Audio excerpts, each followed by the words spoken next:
좋아요와 구독 부탁합니다. 부탁합니다.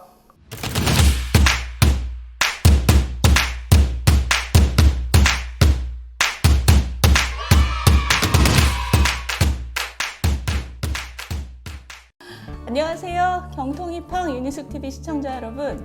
오늘은 요즘 현안이죠. 중대범죄수사청에 대해서 따끈따끈한 얘기를 좀 들어보고 싶어서 우리나라 최고 전문가는 아닌 것 같지만 제가 근처에서 손쉽게 구할 수 있는, 모실 수 있는 가성비 좋은 그런 전문가를 모셨습니다. 우리 같은 건물에 계신 김웅 의원님이십니다. 자, 한마디 하시죠. 안녕하세요.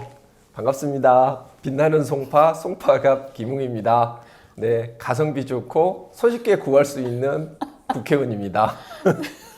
네, 이렇게 사람이 좋으세요. 그래서 근데 제가 단지 가성비가 좋아서만은 아니고 우리 김웅 의원님께서 검찰에 계실 때 이 형사사법제도, 형사사법제도 전문가시고 또 예. 가르치시고 마지막에는 또 뭔가 수사권 조정하고 관련된 일을 하신 거죠. 예, 그래서 보통 때 엄청 잘난 척을 하셔요. 그래서 거기에서 어떤 일을 하셨는지 마지막에 나오시기 전에 그 대검찰청의 미래기획 형사정책반장이라는 걸 했었는데요. 그러니까 검찰의 미래를 어떻게 가야 될 것이냐를 연구하고, 그다음에 형사사법제도, 검찰 제도를 어떻게 개선을 할 것인가, 뭐 이런 거를 준비하는 그런 모임이죠. 거기 단장을 했습니다. 그러니까 그 얘기는 뭐냐면 이건 좀 민감한 얘기일 수도 있지만 검찰 입장에서도 김웅 정도면 사회에 그 뭔가 설득력이 있는 얘기를 할 수 있는 인물이다 이렇게 생각했을 수도 있고, 또는 검찰의 이해를 아닌 척하면서 잘 증진할 수 있는 인물이다 이렇게 생각했을 수도 있을 것 같아요. 둘 중에 어느 쪽인 것 같아요? 참고로 제가 말씀드리자면, 제가 주장했던 것들은 검찰이 그동안 되게 적대적이었던 그런 우리나라 법률 전문가들하고 저하고 거의 일치합니다, 주장이. 아, 그래요? 네. 그러니까 매우 공익적인. 그렇죠. 네, 오늘 시청자분들께 제가 좀 조심시켜 드리는 거지. 어쨌든 그래도 검찰 출신이시기 때문에 이게 뭐 전혀 너무나 공정하다고 미리 믿으실 필요는 없고 말씀해 주시는 내용을 들으시면서 이제 판단을 하시고, 맞아. 저도 이렇게 짚어가면서 여쭤보겠습니다. 일단 제일 처음, 이게 좀 현안이고 굉장히 많은 그 언론이 다루고 있는데, 이 중수청 뭐 하자는 건가요? 지금 검찰에서 하고 있는 6대 범죄를 직접 수사를 할 수 있게 돼 있잖아요. 그 수사를 검찰에서 하게 하는 게 아니고 별도의 수사 기구를 만들어서 그쪽에서 수사를 시키겠다. 그래서 검찰의 그 6대 수사를 못하게 별도의 기구를 만들겠다. 뭐 이런 취지라고 생각하시면 돼요. 근데 저는 이제 그 문외한 입장에서 지난번에 공수처 만들 때 공수처로 다 가져가지만 6대 범죄처럼 중대한 그렇죠. 범죄는 뭔가 수사 역량이 고도의 그 수사 역량이 필요하고 검찰이 지금 잘하고 있으니, 이게 조국 수석께서 하신 말씀이라고 제가 기억해요. 맞아요. 그죠? 그때 조국 수석이 정확히 뭐라 했냐면, 이미 검찰이 잘하고 있는 특수수사 등에 한해서 검찰의 직접 수사를 인정하는 것이다라고 본인 입으로 그렇게 이야기를 했죠. 근데 지금 조국 수석께서 뭐라 그러시냐면, 전 수석께서 네. 지금 이게 마지막 단추였다. 원래 마지막 단추로 기획됐다 이러잖아요. 이게 사실인 것 같으세요? 어떠세요? 그건 말이 안 되죠. 마지막 단추. 그러니까 예를 들면은 이게 그러면은 그 전에 그 난리를 치면 패스트트랙까지 올려가지고 그 난리를 쳤던 그 제도라는 게 몇 달 안 간다라는 뜻이잖아요. 그럼 뭐 마지막 단추라는 게, 지금 이 수사권 조정안이 올해 1월 1일부터 시작을 했는데 3달 만에 이걸 또 다시 바꿔서 뭐 마지막 단추를 가져와야 된다?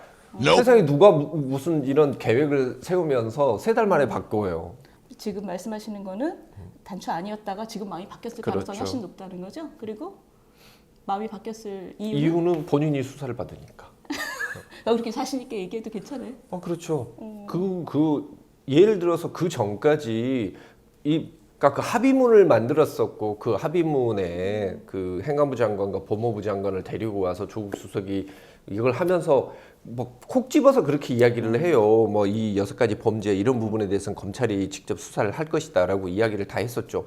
그렇게 이야기를 하고 그 과정에서는 오히려 검찰 측에서 특히 전하 문무일 총장 같은 경우가 검찰은 수사 지휘 기관으로 가야 되는 것이고 특수수사나 직접수사는 정말 예외적으로 해야 된다라고 이야기했는데 오히려 반대로 갔습니다. 그래 놓고 나서 이게 분위기가 언제 바뀌기 시작했냐면 검찰 개혁 이야기가 나오면서 잘 기억을 해보세요. 검찰을 그전에 검찰 개혁을 하고 검찰이 잘못됐다라고 이렇게 범죄 시하기 시작한 것은 서초동 조국 수호 집회 이후부터입니다. 근데 사실 그 말씀이 일리가 있는 게 지금 이 공동 발의한 분들 보면 이게 무슨 다 기소된 사람. 다 기소되고 1심에서 유죄받은 분도 있어요. 맞습니다. 이 진성준 의원, 최강욱 의원 이분은 1심에서 의원직 상실령을 받았잖아요. 그렇습니다. 그래서 아니 저는 그러니까 굉장히 그 궁금한 것이 이 김남국, 김용민 이런 분들이 다 지금 특히 황운하 씨 이분이 대표 발의를 했는데 그렇죠. 이분은 지금 울산시장 개입으로 지금 상당히 심각한 그렇죠. 그 혐의를 갖고 있죠. 근데 통상의 경우는 우리가 이해상충이라고 하면 본인이 뭔가 걸려 있을 때는 이런 짓을 사실은 안 하죠. 그렇죠. 오히려 네. 왜냐하면 동기가 의심받을까봐 그렇죠. 네. 안 하는데 지금 이분들은 이걸 어떻게 봐야 되는지 제가 헷갈리더라고요. 이게 그러니까 점점 이게 진짜 절박해서. 지금 중대범죄수사청 같은 경우에는 저는 개인적인 이런 복수심이라고 봐요. 복수심 또는 본인들이 위기를 좀 모면하고 그렇죠. 싶은 이거를 나중에 뭔가 권력이 좌우할 수 있는 구조대로 끌고 오면 본인들이 뭔가 빠져나가기 좋겠다 이런 기대를 그렇죠. 절박하게. 그렇죠. 그러나 지금 그 말을 제가 이제 100% 믿기 어려운 것이 이분들 얘기하는 거 보면 이런 얘기예요. 뭐냐면 수사와 기소를 분리하는 것에 대해서는 자기들도 얘기했지만 지금 야당 쪽에 속하신 분들 예를 들면 예전에 유승민 의원이라든가 곽상도 의원 이런 분들도 다 수사와 기소를 분리하는 것을 심지어 법을 발의하기까지 했고 그리고 정파와 관계없이 글로벌 추세다. 근데 뭐 이 중에서 글로벌 추세라는 얘기는 요즘에 꼭 그렇지 않다는 얘기가 나오지만 일단 지금 수사와 기소를 분리한다는 것에 대해서는 우리 김 의원님도 그 말은 그러니까 사실은 수사와 기소 분리라는 것은 일단 어떻게 보면 이게 권력을 분산하면 뭔가 좋은 것 같으니까 그걸 분산을 시키는 게 좋겠다라고 생각을 해서 그런 용어를 쓴 겁니다. 중대범죄수사청에 대해서는 예전에 니네도 이걸 주장을 했잖아라고 이야기를 합니다. 그 주장을 했죠. 거기에 대한 가장 강력한 제가 주장을 한 사람 중에 한 명이 접니다. 그게 뭐냐면 그럴 거라 생각했어요. 그렇죠. 이렇게 생각하시면 돼요. 우리나라 검찰의 문제는 뭐냐면 원래 검찰은 기소를 하거나 수사를 하는 기관이 주가 아니고 수사 지휘를 하는 기관입니다. 옛날에는 판사하고 경찰밖에 없었어요. 경찰이 수사를 해서 가져주면 판사가 기소를 할 것인지 말 것인지 결정하든지 아니면 그게 언제 얘긴데요?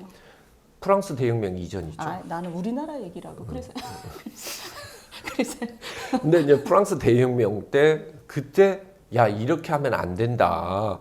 수사라는 게 이게 보면은 나중에 판사가 수사 다 끝나고 난 다음에 이 사건을 받게 되면은 이미 이 사람은 완전히 만신창이가 되어 있는 것이고 그리고 증거도 얼마나 조작이 가능한 거구나라고 생각을 해서 수사하는 과정에서 그 필드에서부터 바로 통제가 이루어져야겠다라고 생각을 해서 1801년도에 검사라는 걸 만들었습니다. 그러니까 판사한테 오기 전에 그렇죠. 견제하는 시스템을 만들어야 된다. 뭐 간단하게 말씀을 드리자면 이런 거예요.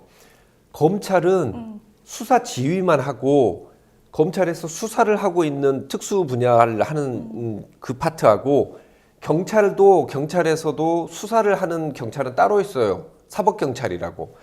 여기를 합쳐서 여기를 아마 범죄수사청을 만들자. 즉 한국형 FBI를 만들자고 한 거예요. 그러면은 FBI에서 수사를 하고 검사는 이 수사를 통제를 하고 경찰은 치안을 하고 권력이 3분이 되는 겁니다.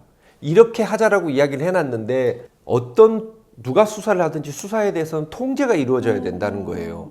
그게 핵심인데 그 방법으로 가지고 우리는 그때 한국형 FBI를 나오면서 뭐 수사 기소 분리 이야기가 나온 거예요. 근데 지금 여기는 뭐냐면 여전히 통제를 하는 기구는 없습니다. 이거를 비판하시는 분들이 검찰을 무력화하는 거다 이런 비판을 해요. 그런데 국민 입장에서는 검찰이 무력화되면 또 안 될 건 뭔가 이런 생각이 드는 거예요. 그러니까 검찰 입장에서는 검찰이 무력화되고 이러는 게 싫겠지만 이걸 국가적인 입장에서 국가적 입장이라고 하면 국민 입장에서 왜 문제가 될까요? 이런 거죠. 문재인 대통령도 이런 이야기를 합니다. 검찰의 반부패 수사 역량이 약화돼서는 안 된다라고 이야기를 했어요. 그 검찰에서 뭐 어떤 기업에 대해서 압수수색을 나가잖아요. 그럼 압수수색 나갈 때 그 담당하는 그 검사실에 검사만 나가는 것 같습니까? 아니거든요. 디지털 포렌식 팀이라고 대검에서 아예 파견이 나갑니다. 즉 특수수사 같은 경우에는 증거를 가서 그러니까 압수수색 영장을 집행하는 거 하나만 해도 엄청난 그런 기술이 필요한 거예요. 그러니까 휴대폰이나 뭐 이런 데서 이 노트북에서 자료를 뽑아올 때도 캐시 값이 맞는지 아닌지 그런 것들을 다 따져봐야 되는 거예요. 그러니까 잠깐만 그러면 우리 조국 그 전 수석께서 뭐라 그랬냐면 수사하고 싶은 검사는 그대로 중수청 가라. 그러면은 수사 역량이 훼손될 일 없다 이렇게 말씀하셨는데 지금 의원님 말씀은 그 검사라는 개인만의 문제가 아니라 그것을 둘러싸고 있는 조직의 힘이라는 것이 굉장히 그러니까 그분은 수사가 어떻게 이루어지는지를 전혀 모르는 거예요. 그러니까 예를 들면은 뭐 우리가 그 예를 들면은 남부지검에 그 증권범죄 합수단을 만들었지 않습니까? 그리고 추미애 장관이 가자마자 그걸 없앴죠. 합수단을 왜 만들어요? 검사가 그렇게 수사를 혼자 잘할 수 있으면은 근데 그게 아니고 팀으로 해야 되는 겁니다. 그리고 오랫동안의 조직력이 갖춰져야 되는 것이죠. 그게 한꺼번에 발휘가 되는 것이지. 이건 좀 설득력이 있는 것 같아요. 아니, 조국 선생도 이건 잘 몰랐을 것 같은데. 그거는 그러니까 뭐냐면 실제로 수사가 어떻게 이루어지는지에 대해서는 그러니까 본인은 수사만 받으셨지 실무가 전혀 없는 거죠. 네네. 그런데 그 아까 말씀하신 것 중에서 어쨌든 수사를 하는 사람과 기소를 하는 사람 사이에 뭔가 견제가 있어야 된다 이런 얘기. 그리고 그분들도 아마 뭐 방향은 다르지만 그런 것을 명분으로 내세웠을 것 같아요. 그런데 중대범죄수사청을 만들면 그 문제에 있어서도 그렇게 개선이 있지는 않아요. 그러니까 견제 기능이라는 게 전혀 없죠. 지금 전혀 없어요. 그러니까 만약에 진짜로 중대범죄수사청을 만들어서 선진적인 구도로 만들어 놓고 싶다 그러면 어떻게 되냐면 중대범죄수사청과 이런 수사청에 대해서 검찰이 수사 지휘를 하게 됩니다. 검찰은 직접 수사 기능을 거의 다 없애고, 그러니까 검찰이 직접 수사를 할 수 있는 분야는 거의 한 2군데 정도만 보시면 돼요. 예를 들면 증권범죄하고 그 다음에 권력형 비리 사건. 그 2가지 정도, 그게 전 세계적인 트렌드입니다. 예를 들면은 미국 뉴욕 검찰청에서 하는 게 뭐냐면 증권범죄 수사 직접 해요. 그래서 이번에 그 트럼프 그렇죠. 대통령도 직접 트럼프 대통령도 직접 수사를 하고 있고 일본에서 이번 카를로스 곤 수사한 것도 검찰에서 한 것이고 뭐 이탈리아에서 그 반부패 수사를 이끌고 있는 것도 검찰이고. 그러니까 이게 지금 굉장히 언론에서 많이 지적하고 있는 문제긴 한데 검찰한테 수사권을 안 주는 것처럼 보이는 나라는 사실 별로 없고 그렇죠. 다 주는데 필요할 때 그것을 사용할 뿐이다. 보통 때 그렇죠. 많이 안 하다가 잘 안 해요. 그러니까 그거는 맞는 입장인 게 뭐냐면 내가 수사를 하기 시작하면 검사가 수사를 하기 시작하면 공소유지의 객관성을 배심원들한테 설득을 못 시킨다라는 거예요. 설득하기 어렵기 그렇죠. 때문에. 그렇기 때문에 자제를 하는 거예요. 그러니까 그런 문제를 무릅쓰고서라도 할 필요가 있을 때는 그렇죠. 하고 원천적으로 못하게 막지는 않는다. 우리 지금 굉장히 이상한 저걸 하는 거다. 아니 근데 지금 약간 이제 다른 질문이긴 한데 이게 지금 대통령께서도 뭔가 좀 속도 조절을 말씀하셨다고 그거는 하잖아요. 속도 조절은 어디까지나 만약에 중수청이 만약에 이루어지면 윤석열 총장은 아마 직을 버려야 될 겁니다. 왜요? 그거는 왜냐하면 국민에 대한 도리가 아닌 거죠. 아니 이때까지 그 많은 수모를 다 겪었는데 아니 그거는 그걸 겪더라도 그걸 자기가 방패막이가 돼서 이건 막아줘야 되는 것인데 이건 기본적으로 우리나라 형사사법제도를 문화대혁명 시기 이후 아니면 1801년 프랑스 대혁명 이전에 봉건 시대 즉 앙상 레짐 시대로 돌아가는 거예요. 그걸 자식이 못 막았다는 거죠. 그러니까 외부 사람들은 어떨지 모르지만 형사사법제도에 있어서 전문가라면 책임을 져야 되는 거죠. 본인이 책임져야 되고. 근데 그렇게 되면 어떻게 되겠어요? 보궐선거에서 여당이 불리하게 됩니다. 그래서 총선 아니 보궐선거 이후에 진행해도 된다라는 게 속도 조절론으로 저는 봐요. 근데 그럼 여당은 왜 그렇게 서두르는 거예요? 그 점은 같은 이해를 공유하고 있을 자, 텐데. 그 여당 내부에서 지금 보시면 알겠지만 신현수 그 민정수석 패싱론이 나오면서 대통령도 지금 패싱이 된 거고 그 안에서 내부 안에서 지금 개파 전쟁이 일어나고 있는 거예요. 기사 중에 보면 이런 게 나옵니다. 박범계 장관을 징계를 해야 된다라는 이야기가 나옵니다. 인사와 관련해서 대통령이 아니 그 장관을 징계할 수 있는 건 뭐겠어요? 대통령이 재가를 안 받고 발표한 거겠죠. 그죠? 그리고 나서 박범계 장관이 바로 그런 이야기를 하죠. 나는 대통령의 참모라고 할 수 있는 장관이기 이전에 민주당의 의원이다. 그 말은 사실은 엄청난 의미를 가지고 있는 거예요. 아니 글쎄 나는 그래서 이게 도대체 무슨 얘기인가 대통령제에서 모든 장관은 대통령에게 사실 책무성을 가지는 건데 그렇죠. 이게 도대체 뭔 얘기인가 했더니 그 사람이 원래 이상한 사람이라서 그런 게 아니고 지금 구조가 뭔가 그렇죠. 새로운 네. 권력을 향해서 지금 잘 보시면 그 안에서 민주당 안에 움직임이 정말 대단한 움직임이 지금 일어나고 있는 게 그 시청자 여러분 우리 김웅 의원께서는 베스트셀러 작가시기도 합니다. 여기서 잠깐 지적을 하고 아니 근데 그걸 보세요. 김남국 의원 같은 경우가 본인이 갑자기 이재명 지사를 지지한다라는 그런 걸 발표를 했거든요. 그래서 저는 너무 이상한 거예요. 김남국 근데 씨는 자, 보세요. 우리 조국 씨 사진을 뭐 놓고 잔다는 사람이었잖아요. 그 조국 씨는 문 대통령하고 같은 사람들이고. 근데 갑자기 이게 막 나눠지니까. 그러니까 그런 걸 아셔야 돼요. 이해가 안 되는 황당한 일이 벌어지고 있잖아요. 오케이. 그러면 제가 이제 아까 지금 말씀하신 김 의원님 말씀하신 거를 조금 종합을 해보면 이래요. 예를 들어 윤석열 총장 같은 경우에 뭐 공수처라든가 검경 수사권 이런 것들은 상당히 쿨하게 받아들였어요. 그런데 요 중수청에 대해서는 취지부터 이 검찰총장이 국민에게 책임을 지고 옷을 벗을 만한 일이다. 이건 그렇죠. 굉장히 심각한 일이다. 엄청나게 심각한 일인 게 기본적으로 그러니까 민주화된 나라의 형사소송법 제도는 아니에요. 그러니까 이게 뭐냐. 둘 중에 하나라도 있어야 민주주의라고 할 수가 있는 거예요. 그러니까 수사 지휘가 있든지 수사 권력이 분산이 되든지 둘 중에 하나는 있어야 되는데 그게 다 없어지고 모든 것은 대통령이 다 쥐고 흔들 수 있는 구조로 지금 만들어 놓은 거예요. 만들려고 하는 거예요. 그러니까 이게 마지막 단추라고 얘기하면 마치 많은 단추 중에 하나 같은데 엄청 큰 단추인 거구나 그러니까. 단추가 아니고 예를 들면 이런 거죠. 그러니까 옷을 입고 있던 것을 옷을 완전히 다 벗겨버리는 거. 아, 오케이. 이게 지금 많은 언론들에서 이걸 뭐라고 얘기하고 있냐면 이게 윤석열 총장을 옷을 벗겨서 정치로 들어가게 하는 아마 큰 계기이자 명분을 만들어주는 것처럼 될 거다. 그런 얘기를 해요. 제가 보기에는 속도 조절론이라는 거에는 윤 총장이 지금 단계에서 명분을 갖고 직을 버리고 나올 수 없게 만들기 위해서 이야기하는 게 속도 조절론이라고 저는 봅니다. 그럼 이분 만약에 이거 가지고 직을 걸겠다 어쩌겠다 이러고 있는 상황에서 이거는 그냥 쭉 갈 거다? 예측이 어떻게 되세요?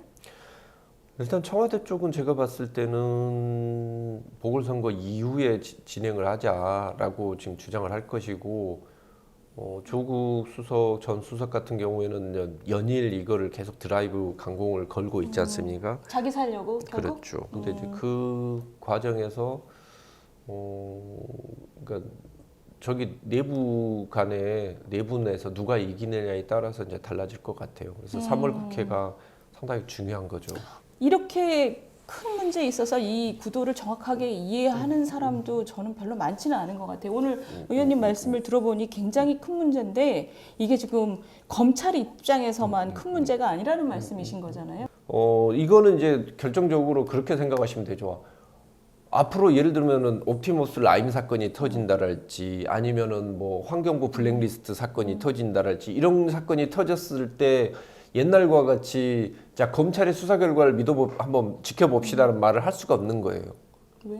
결국은 대통령이 지시를 하면 그 부분에 대해서 이제 수사를 하고 뭐 이런 형태가 되겠죠. 그러니까 굉장히 대통령에게 의존적인 구조가 만들어지고 있는 상황이라 그러면은 여기에 반대하는 사람 입장에서는 뭘 어떻게 대응해야 되는 거예요? 결국 지금 이 정부가 계속 강행하고 진짜 의회 민주주의를 완전히 버리고 강행을 계속 해왔잖아요. 그 강행을 한 걸로 가지고 지지층 결집을 해왔었습니다. 그게 득표에 유리하다고 생각해서 계속 나오고 있거든요. 결국 이런 잘못된 걸 막을 수 있는 것은 이번 그래서 서울시장, 부산시장 보궐선거가 중요한 거죠. 서울시장, 보궐시장 선거에서 이런 식으로 숫자에 의해서 이렇게 강행을 하는 이런 그 무도한 것들에 대해서 국민들이 심판을 해야 보궐선거 이후에 이런 정말 국민들 모두에게 그 엄청난 그런 피해를 입히는 이런 악법들은 막을 수 있는 거죠. 근데 그게 되려면 네. 물론 시장 선거는 시장 선거대로 또 그 여러 가지 요소가 있지만 어쨌든 이런 프레임에 대해서 이렇게 폭로하는 노력은 우리 김 의원님 같으신 분 저 포함해서 굉장히 열심히 해야 열심히 해야 됩니다. 열심히 합시다. 예, 화이팅. 화이팅. 힘을 네. 좀 보태주세요. 보태는 게 아니라 같이. 네. 자, 그러면 오늘은 이 중수청, 중대범죄수사청에 대해서 주변에서 가장 쉽게 모실 수 있는 전문가를 모시고 굉장히 포괄적인 말씀을 들어봤습니다. 굉장히 우울한 내용이긴 한데 그래도 열심히 해보겠습니다. 열심히 이 프레임을 그래도 국민들께 알려드리는 노력, 그것을 우리 김웅 의원님과 제가 열심히 해보겠습니다. 자, 화이팅! 화이팅! 자, 시청자 여러분, 지난 주말에 저희가 구독자 10,000명을 돌파했지 않습니까? 이제는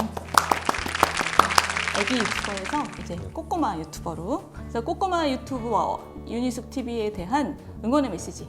네. 저는 항상 아시다시피 밖에 나가서도 항상 그 이야기를 합니다.